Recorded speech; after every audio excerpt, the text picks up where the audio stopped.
Ей, ей.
Я мислам дека си чуемте куче, да заврти.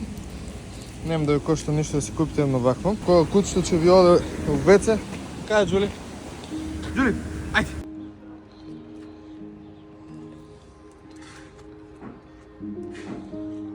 Дечки се спрема оброк број 2. Ставив околу некои 5-6 грама овесни снеголки со домашно кисело млеко. Се варат 5 јајца. Прошетавме Джули. Джули!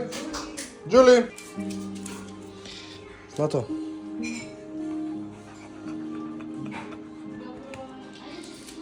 Оброк број 1 јадев палачинки со природен домашен мармелад без додадени шеќери. Колку 2-3 палачинки апнав, испаднаме, испешачиме, до сега имам 10 000 чекори направено. И тоа е тоа. Сега се новам да едитирам денеска испаѓаат повеќе видеа. И така, ден 30, брзо ви съобщувам што ќе биде нешто. Ајде!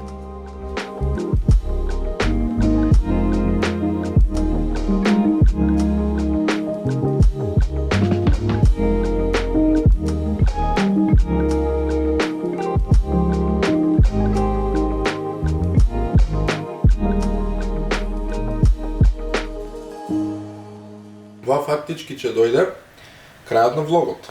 Ден 30. О, да. Да. Ево в ден на гостинчи имаме, заборавихме да го... Морам за ова што ви го сообщам да седнам. Чекай малко. Първо да я прикажем и новата гостинка. Прикажана е она вече од вчера, не знам колку пати. Да я видя... Она е многу убава. Видите каква е сладка цела, мали. Сега избањаме. Кај си, Мари Джули? Моментално се префрлат преку Dropbox сега почну пробувам. Мислев дека треба да се плате Dropbox, ама кога кавака испадна дека Dropbox е уствари бесплатно до 2000 гига мислам, што тоа е сосем доволно. Околу Джули уште не сме решени што ќе правиме понатаки. Дали ќе пуштаме за USA или ќе остане тука. Сега преминуваме на главното. Ден 30, така Горен слуша убаво. Слушаш, Горен? И ви слушате убаво. И аз слушам, да знаете, аз знам вече. Ама и они трябва да слушат. А вие слушайте. Дай малко. От малко. Добре? Сега, стана. Стана да слушните. Значи, 30 дена ги снимаме. Секој ден со камера. Може би не секој ден имаше одјава, како што треба да има, но секој ден имаше било што од тој ден. Пушти. Джулија вече саклет, сака да шетка малко да изгледа, не е згодно. Сега тебе да снимам, сакаш? Дечки, морам да ви кажем, ама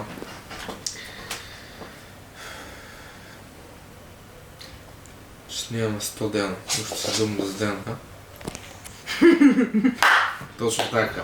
Екипа, снимаме уште 70 дена, no comfort zone, ден на конерзалец. Гледам дека нема е никаков проблем да снимам било шо од мојот ден, да седнам да го изедитирам. Ги смирувам некои работи, за да може по-често и по-редовно да гледате. Тие некои работи што беа, значи еве, да си поздравам уште една Швили Петров. Значи, Сварно, може много че те спомнувам, ама прва и единствена до сега донация от нещо, като съм работил, например, да речем, да ми е дадено и да некой човек само че гледа капацитет и гледа упорност, как се трудиш, го почтува това, го вреднува и сака да ти помогне от целият процес. Мен баш това ми даде како буст, како да го оправдам все това, да дадам газ още толкова, за да биде все това по PS. Ги планувам сега видеята. Джули овие 2-3 дена се разправяме от вчера. Утре трябва най-вероятно пак да одам за Скопие приватна причина. Снимаме се Думдас дена и го забравих в ствари най-битно. Вадиме майци, no comfort zone еднакво на results, за вежбания. Видете реакцията. Точно. Вадиме майци на куси ръкави и стрингери. Ще бидат ограничени количини, после по-натки да го задржим ако може и како еден бренд, како мърч на овој YouTube канал, на сето тоа што го работам, се поврзано. Сакам да направам стрингери, што ги носам на Gymshark за во теретана, но сакам малце по-издизайнирани, по естетик моменти, значи да бидат по-стеснати тука, малце да бидат подкренати и да го има тоа V-форма, бидат пред се со добар материјал, со добра штампа. Да не биде, нели, ја носиш 1-2 недели во теретана при перење дома и да се одлепе самата, или штампа самиот материјал што е наштампано. Ќе биде мајцата no comfort zone еднакво на results, за сите дечки, што знаат како е да не си во комфорт зона и на крајот ќе имаш резултат. Ви договорив. Вчера договориме, знае сам, че си го поздравам сега, него спомнувам неговото име, че го оставам на неизвестност. Договориме колаб со еден од нашите ютубери на нашата сцена, од ретките што има ваков контент и тоа е тоа. И требаме на Македонија, ваков контент треба на Македонија. Ќе направиме нешто за неа и она ќе ни возврати исто толку.